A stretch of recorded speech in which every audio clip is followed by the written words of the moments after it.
பொது அறிவு. பகுதி 2. சமூக அறிவியல் ஒலி புத்தகம். அத்தியாயம் 4. பொருளாதாரம். பாடம் 1. உற்பத்தி. அறிமுகம். கரும்பு வேளாண்மை மூலம் விளைவிக்கப்படுகிறது. இதனை நாம் முதன்மை உற்பத்தி என்று கூறுகிறோம். இவ்வாறு விளைவிக்கப்பட்ட கரும்புகளை சர்க்கரை ஆலைகளுக்கு கொண்டு செல்கிறோம். அங்குள்ள இயந்திரங்களின் உதவியால் அவை சர்க்கரையாக தயாரிக்கப்படுகின்றன. இதனை நாம் இரண்டாம் நிலை உற்பத்தி என்கிறோம். இங்கு சர்க்கரை ஆலைகள் போன்ற இதர பிற தொழிற்சாலைகளுமே இரண்டாம் நிலை உற்பத்தியாகும். சர்க்கரை ஆலைகள் கரும்பிலிருந்து தயாரித்த சர்க்கரையை விற்பனை கூடங்களுக்கு அனுப்புகின்றன. அவை தாம் பெற்றுக்கொண்ட சர்க்கரையை நல்ல முறையில் பயன்படுத்துவதற்கு ஏற்ற வகையில் முழுமை பெறச் செய்து நுகர்வோராகிய நமக்கு அளிக்கின்றன. இதனை மூன்றாம் நிலை உற்பத்தி என்கிறோம். இந்த மூன்றாம் நிலை உற்பத்தியில் இடம்பெறும் விற்பனை கூடங்கள் நம்முடைய தேவையை நிறைவேற்றும் சேவைத் துறைகளாக உள்ளன. எடுத்துக்காட்டாக விற்பனை கூடங்கள், வங்கிகள், காப்பீடு நிறுவனங்கள் முதலானவற்றை சேவைத்துறை நிறுவனங்களாக கூறலாம். இவற்றை மூன்றாம் நிலை உற்பத்தி என்கிறோம். ஆகவே உற்பத்தி என்பது மூலப்பொருள்களை மாற்றியமைத்து நம் பயன்பாட்டிற்கேற்றவாறு முழுமையாக்கும் ஒரு செயலாகும். விளைபொருளான கரும்பு, ஆலை, இயந்திரம் மற்றும் தொழிலாளர்களின் உழைப்பு முதலியவை உற்பத்தி செய்வதற்கான உள்ளீடுகளாகவும் இவற்றின் வாயிலாக நாம் பெறும் சர்க்கரை உற்பத்தியின் வெளியீடாகவும் அமைகின்றது.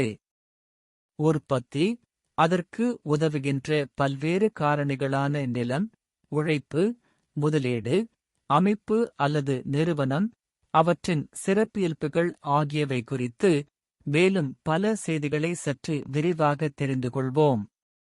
பொருளாதாரத்தில் உற்பத்தியும் நுகர்வும் இரு இன்றியமையாத செயல்கள். அதேபோன்று பொருளாதாரத்தில் உற்பத்தியாளர், நுகர்வோர் என இருவரும் இன்றியமையாதவர்களாக உள்ளனர். உற்பத்தியாளருக்கும் நுகர்வோருக்கும் இடையே காணப்படும் சிறந்த செயலாற்றல் திறன்மிக்க நல்ல பொருள்கள் தயாரிப்பை உறுதி செய்கிறது. இருவருக்குமிடையே நிகழும் இந்த இடைவினையாற்றல் நுகர்வோரை உற்பத்தியாளரின் வாடிக்கையாளர், வழங்குனர் என இரு வழிகளில் செயல்பட வைக்கிறது. அதாவது உற்பத்தியாளரிடமிருந்து பொருளை வாங்குபவராகவும் உற்பத்தியாளருக்கு பொருளை வழங்குபவராகவும் நுகர்வோர் செயல்படுகிறார். வாடிக்கையாளர்களின் நலன் அவர்கள் வாங்கும் மற்றும் நுகரும் பண்டங்களிலிருந்து எழுகிறது. உற்பத்தியாளர்கள் நலன் என்பது பண்டங்கள் மற்றும் பணிகளை விற்கும்போது அவர்கள் பெறும் வருமானத்துடன் தொடர்புடையது. ஒரு பொருளாதாரத்தில் அனைவரும் நுகர்வோர். ஆனால் அனைவரும் உற்பத்தியாளரோ அல்லது விற்பனையாளர்களோ அல்லர். உற்பத்தி பொருள் விளக்கம். நுகர்வோரின் பயன்பாட்டுக்காக மூலப்பொருளையும் மூலப்பொருள் அல்லாதனவற்றையும் ஒன்றிணைத்து ஒரு பொருளை உருவாக்கும் செயலே உற்பத்தியாகும். இது ஒவ்வொருவரின் தேவைக்கேற்ப சிறந்த சேவையையும் மதிப்பையும் அளிப்பதில் இன்றியமையாத இடத்தைப் பெறுகிறது. பயன்பாட்டின் வகைகள். வடிவப் பயன்பாடு. ஒரு பொருளின் வடிவம் மாற்றப்படும் போது அதன் பயன்பாடு மிகுதியாகிறது. எடுத்துக்காட்டாக விளைபொருளாகிய பருத்தியைக் கொண்டு ஆடைகள் உருவாக்கப்படும் போது அதன் தேவையும் பயன்பாடும் உயர்கின்றன. இடப்பயன்பாடு.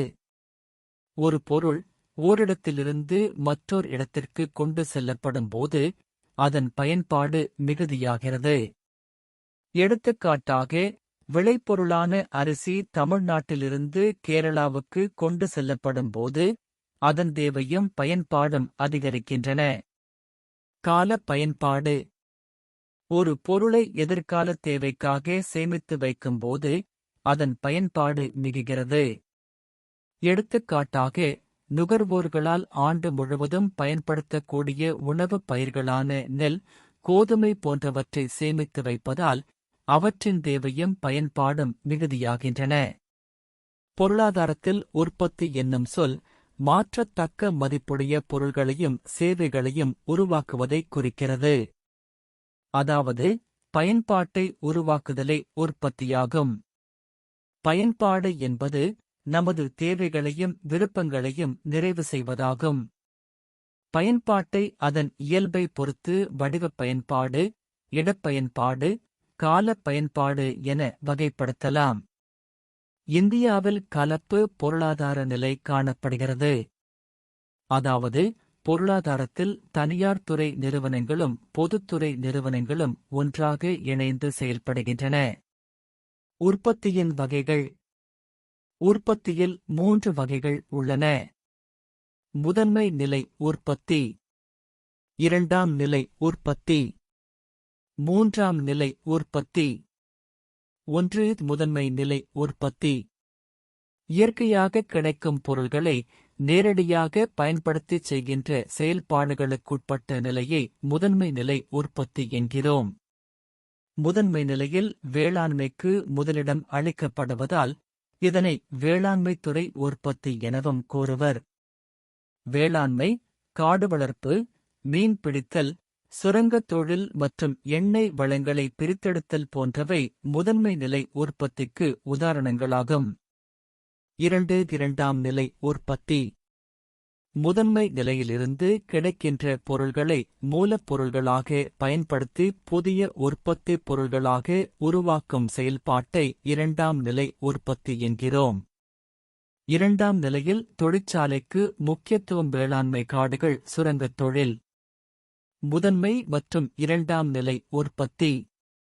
பருத்தி முதன்மை, பருத்தி ஆலை இரண்டாம் நிலை, ஆடை உற்பத்தி. இரும்புத்தாது முதன்மை, இரும்பு ஆலை இரண்டாம் நிலை, பொருள் தயாரிப்பு. அழைக்கப்படுவதால் இதனை தொழில்துறை உற்பத்தி எனவும் கூறுவர். 4 சக்கர வாகனங்கள், ஆயத்த ஆடைகள், இரசாயனப் பொருள்கள், பொறியியல் மற்றும் கட்டுமான பணிகள் போன்றவைகள் இரண்டாம் நிலை உற்பத்திக்கு உதாரணங்களாகும். 3. மூன்றாம் நிலை உற்பத்தி. சமூகத்தில் ஆசிரியர்கள், மருத்துவர்கள் போன்றோர் ஆற்றும் சேவைகள் மூன்றாம் நிலை உற்பத்தி எனலாம். இவைகள் கண்களுக்கு புலப்படாதவை. வங்கி, காப்பீடு, கல்வி மற்றும் பாதுகாப்பு ஆகியவைகள் சேவைத் துறைகளுக்கு எடுத்துக்காட்டுகளாகும். வங்கித்துறை, கல்வித்துறை, பாதுகாப்புத்துறை. நமது நாட்டின் மொத்த உள்நாட்டு உற்பத்தியில் பெரும்பங்கு வகிப்பவை மூன்றாம் நிலை அல்லது சேவைத்துறை உற்பத்திகளே. உற்பத்திக்கான காரணிகள். உற்பத்தி காரணிகளை உற்பத்தியின் உள்ளீடுகள் என அழைக்கலாம். அவைகள் வெளியீடு அல்லது உற்பத்தி பொருள்களாக மாற்றப்படுகின்றன. உற்பத்தி காரணிகள் 2 முக்கிய பிரிவுகளாக உள்ளன. அவை: 1. முதன்மை உற்பத்தி காரணிகள். 2. பெறப்பட்ட உற்பத்தி காரணிகள் அல்லது இரண்டாம் நிலை உற்பத்தி காரணிகள் அல்லது நவீன உற்பத்தி காரணிகள். நிலம் மற்றும் உழைப்பு ஆகியவை முதன்மை உற்பத்தி காரணிகள் என்றும், மூலதனம் மற்றும் தொழிலமைப்பு ஆகியவை பெறப்பட்ட அல்லது இரண்டாம் நிலை உற்பத்தி காரணிகள் என்றும் அழைக்கப்படுகின்றன. மூலதனம் என்பது முதலீடு என்றும், தொழிலமைப்பு என்பது உற்பத்தியில் நிலம், உழைப்பு மற்றும் மூலதனத்தை ஒருங்கிணைப்பதாகும். தொழில் அமைப்பு என்பது தொழில் முனைவோர் என்றும் அழைக்கப்படுகிறது. நிலம். நிலம் என்னும் உற்பத்தி காரணி இயற்கை வளங்கள் அனைத்தையும் அல்லது இயற்கை மனிதனுக்கு இலவசமாக கொடுத்திருக்கும் கொடை அனைத்தையும் குறிப்பதாகும்.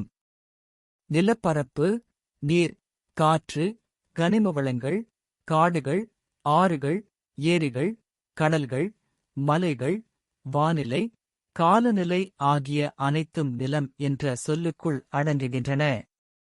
ஆகவே இவையாவும் மனிதனால் உருவாக்கப்படாத பொருள்கள் ஆகும். குறிப்பிட்ட நிலப்பகுதி அமைந்துள்ள இடத்தில் கிடைக்கும் வளங்களைப் பொறுத்து நிலத்தின் வடிவம் மாற்றமடைகிறது. எடுத்துக்காட்டாக, வேளாண்மை செய்யும்போது விளைநிலமாகவும், மனை விற்பனை செய்யும்போது வீட்டு மனையாகவும் மாறுகிறது. நிலத்தின் சிறப்பியல்புகள். 1. நிலம் இயற்கையின் கொடை.